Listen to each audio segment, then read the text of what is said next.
Bom, aí estamos a tradição, hein? Aí vai o magistério brigando. Como que é rico tudo isso, é bonito, não é mesmo? Porque, no fundo, é Deus guiando a história, é o Espírito Santo guiando tudo. Não é mesmo? É incrível que essas objeções até exaltam mais depois que fica claro, Sim. né? Que eu tenho certeza que São Tomás tivesse, quando o Papa Pio IX proclamou, acho que seria o primeiro a inclinar com toda a inteligência São Tomás, São Boaventura. Com certeza. São Bernardo, meu Deus, todos eles se encantariam. E é certo que no céu fizeram uma festa naquele momento, entende? Porque, claro, é que Deus não permitiu que a inteligência deles, inteligência natural, alcançasse isto, porque estava preparando uma maravilha maior. Agora, padre, isso nós temos a escritura, temos a tradição. E o povinho? Tinha alguma coisa assim da fé popular? Quando eu lhe digo isso, eu li uma história muito interessante, antes da proclamação do dogma, de uma mulher que tinha problema com o marido. Bom, não é tão incomum assim, né? Mesmo hoje não é tão incomum, né? Mas talvez, graças a Deus, nenhum dos que nos segue aqui tem um problema hoje. E ela dizia isso, que fazia muitos anos que ele não confessava e queria que o marido confessasse. E ele não aceitava e até brigava com a mulher, a maltratava. E ele falou com o sacerdote. E o sacerdote deu justamente uma estampa da Imaculada Conceição. Isso, umas estampas que corriam antes de ter o dogma. Falou, olha, dê para o seu marido. Se ele se negar, Deus. Ela pediu para ele confessar, ficou bravo, entregou a estampa para ele, que é aquele dia que o padre indicou. Quando ele pegou a estampa, ele olhou, no ato de pegar a estampa, ele disse, então vamos nos confessar, eu vou me confessar amanhã. Você já se preparou? Já estou pronto. E no outro dia ele foi se confessar. E o padre pergunta, como é que se diz? Não sei. Quando eu olhei para aquela estampa da Imaculada Conceição, houve uma transformação interior em mim. Isso é o povo. Eu digo, o povo enquanto não sendo teólogo. Sim. Não sei qual o nível desse homem, mas não era um teólogo, era um homem. Assim. Para tratar a esposa como tratava. Exatamente. Não. E ele disse isso, mas houve uma transformação interior e eu me confessei porque eu já estava pronto, porque algo me disse para me confessar olhando aquela estampa. E foi isso, padre. Ao olhar a estampa da Imaculada Conceição, me transformei. Que bonito. Nossa, que impressionante. Quer dizer, isso muito antes. Que bonito, é impressionante, né? Nossa. Então, o povo teve assim, digamos, não mais a teologia nem a escritura, mas tinha coisas que corriam entre eles, certas máximas. Sim, é curiosíssimo isto, porque... O que eles deviam dizer, né? Exatamente. Aquilo que o povo, isso a igreja explica, o povo tem um senso da fé, o sensus fidelium, que o Espírito Santo é que coloca a fé nas almas.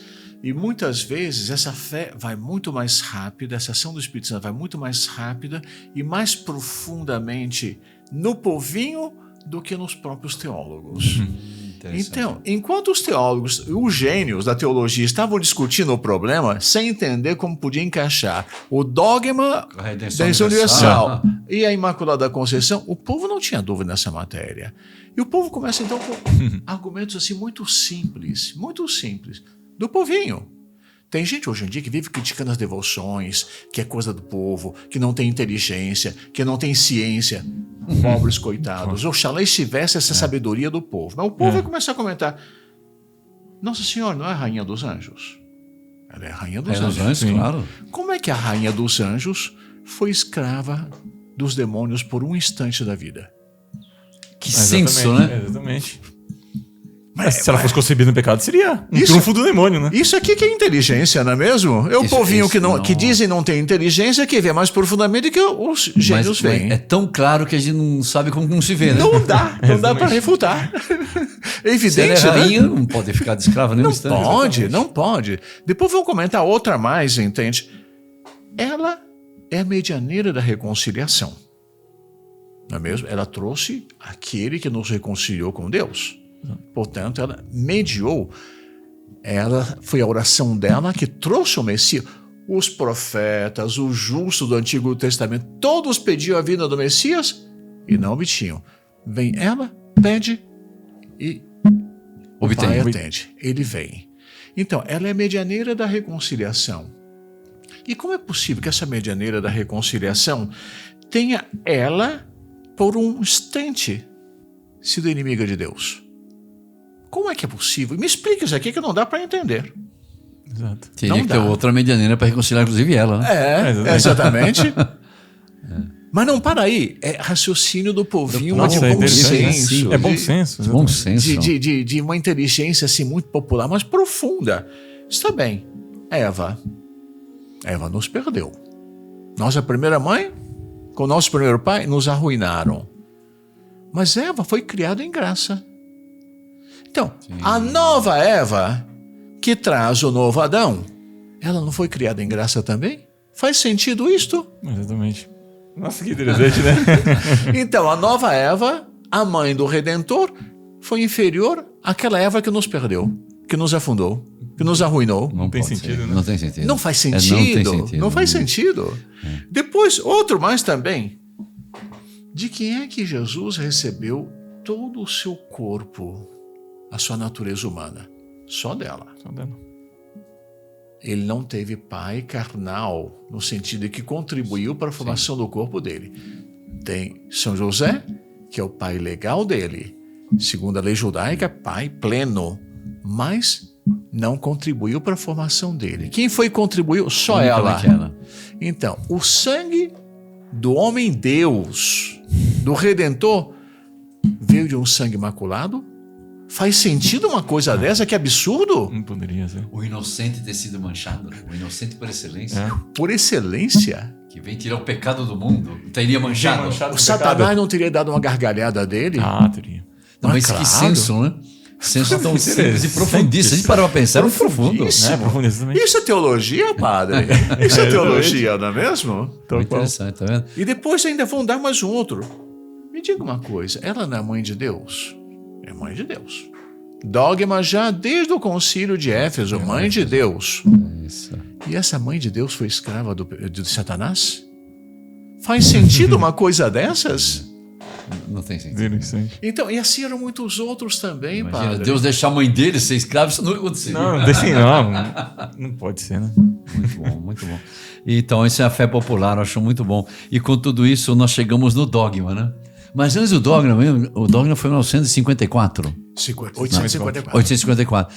Eu estava pensando outro dia, nós temos também, antes do dogma, algo que já preparava, depois de toda essa maravilha que nós conversamos, 1830, Nossa Senhora aparecer e pedir para cunhar a medalha. Verdade, medalha. E a medalha está graças. escrito, ó Maria concebida sem pecado. É verdade. Isso 24 anos antes da proclamação do dogma. Então nós vemos quanta preparação, né? A própria medalha de Nossa Senhora das Graças, que se tornou milagrosa de tanta maravilha que fez. Foi como que é um sublinhado, né? Sublinhou aquilo que o povo já O dizia. Papa teria que proclamar logo, Teria que proclamar. porque... Você consolidou ainda mais a fé do povo. Exatamente. E esse movimento que o Papa depois foi consagrar, na realidade, que era um movimento popular que foi crescendo no meio dos obstáculos, da dificuldade, foi crescendo, e ficava até incompreensível que o Papa não proclamasse. Que impressionante, né? A gente vê que foi uma maravilha maior que o Espírito Santo fez. Até as objeções ele permitiu para quê? Para depois dar a Nossa Senhora uma glória muito maior ainda. Muito maior. Não é mesmo? Fica com um brilho muito maior tudo isso, né? Muito maior. E aí o Papa proclama em 1854. Uma bula. Na bula Inefabilis Deus. E na bula é lindíssima, vale a pena, claro, não temos tempo aqui, mas ele vai dar um histórico de tudo isso. Ele dá um histórico, inclusive vai mencionar argumentos popular, fé popular, entende? Para mostrar, olha aqui, não faz sentido não se proclamar. No fundo é isso, não faz sentido. Porque olha o Espírito Santo atuando ao longo de séculos. Vamos ser nós que vamos resistir à ação dele? Não faz sentido. Nossa, então ele vai bonito, proclamar, 8 de dezembro, proclama a Imaculada Conceição, que vai coincidir com as primeiras festas de Nossa Senhora no século VIII. 8 de dezembro, sempre foi 8 de dezembro. Curioso. E a gente vê que tudo isto está muito bem concatenado, mas concatenado por uma mão divina. Não é uma cabeça humana. Não. A linguagem dele mesmo é altíssima, né? Altíssima. A linguagem da bula, né? Altíssima, muitíssimo. Por que vai ligar com 8 de dezembro lá, século VIII, IX, né? No Oriente? E já vem lá desde os padres da igreja também, entende? Eles já, no fundo, falando sem a preocupação de afirmar, de defender a Nossa Senhora numa controvérsia, porque eles não tinham essa preocupação. A controvérsia não tinha surgido ainda. Eles professavam a sua fé na Imaculada Conceição de Nossa Senhora, mas uma fé espontânea, movida pelo Espírito Santo, evidente, mas espontâneo. E não uma coisa que tivesse como objeto uma luta apologética. Não. Era apenas manifestar. Quando nós rezamos na Ave Maria, por exemplo, nós estamos rezando por uma devoção nossa, mas não estamos com a intenção de estar, por exemplo, refutando tudo que os protestantes, coitado, dá pena de ver, porque muitas vezes é uma ignorância única. Não conhecem, distorcem a realidade teológica. O pior é que eles não estão abertos para ouvir a verdade. Né? Eles se bitolam naquele que eles pensam. Ficam bitolados. Mas sabe o que é? É que quando a inteligência nega a fé, a inteligência fica reduzida ao mínimo, ela vai diminuir a sua capacidade. A inteligência iluminada pela fé, ela aumenta, dilata. Basta ver o povo, aí o que dizia. Está aqui o povinho. Argumentos que nem teólogos deu. Não. Se ela é rainha dos anjos, como é que foi escrava de um anjo decaído? Decaído, hein? Exatamente. Não seria nem um decaído, imagina. Exatamente, muito menos. Né? Dilata a fé, né? A fé dilata a inteligência. Né? E é muito bonito ver, porque com isto o Papa, a Igreja, ao proclamar esse dogma, reafirmava o quê? Primeiro, a excelência de Nossa Senhora. Porque se Adão recebeu tantos dons assim, já no início da humanidade, Nossa Senhora, enquanto Mãe de Deus, tinha que ter uma inocência muito superior ainda à do próprio Adão. Porque a Mãe de Deus. E esses dons num grau maior, não seria? Muito maior, todos os dons. Depois, afirmando também o seguinte, ela não só foi criada sem o pecado original, mas foi criada numa plenitude de graças. Ave Maria, gratia plena. Ave Maria, plena de graça. Então, uma plenitude que superou de muito aquilo que Adão e Eva tinham recebido no início. Nossa, que grandeza, hein? Tudo está aqui nesse dogma da Imaculada Conceição. Depois, se Adão e Eva tinham a perfeita inteligência e uma vontade submissa à inteligência, tudo ordenado, em Nossa Senhora, a inteligência dela e a vontade dela ordenadíssima ao amor de Deus. Aquelas leis todas que o senhor explicou no início, né? Como Nossa Senhora, toda a ordem natural, animal, vegetal, que devia ter o instinto. Os dons, nossa. As virtudes infusas, teologais infusas, a fé, a esperança e caridade dela, a integridade dela, depois os dons do Espírito Santo. Ela, a esposa do Divino Espírito. O que o Espírito Santo não criou para ela, só para ela? Não é mesmo? Pois é. Exclusivo, né? Exclusivo dela, né? Até considerando o aspecto físico dela.